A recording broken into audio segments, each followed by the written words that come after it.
әлем чемпионатының алғашқы финалисі өз елінен шыққан және Оразбек Асылқұлов. Ladies and gentlemen, the winner of this contest by a unanimous decision and now IBA World Champion in the red corner. Әрине Оразбек Асылқұлов ардақты ағайын. Әлем чемпионы атанды. Әлем чемпионы Қазақстан құрамасының қоржынына екінші алтынды салды Оразбек Асылқұлов. Лайықты түрде алды. Барлық раундта өте керемет қолғап түйістіріп шықты және өз тәжірибесінің арқасында отандасымыз IBA аясындағы әлем чемпионатының алтын медалін мойнына тағады қазір. Қусырапқонда бүгін барын салды әрине. Жап-жас жігіт және қорқан жоқ, барын салды. Бірақ тәжірибесі жетпеді.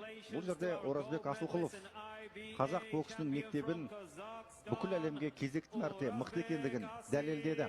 Ендеше Оразбектің құрметіне қазір Қазақстан Республикасының мемлекеттік әнұраны шырқалады.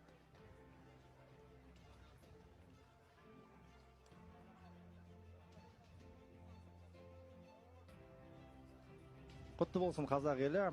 Финалға шыққан екінші отандасымыз алтыннан алқа тағынып отыр.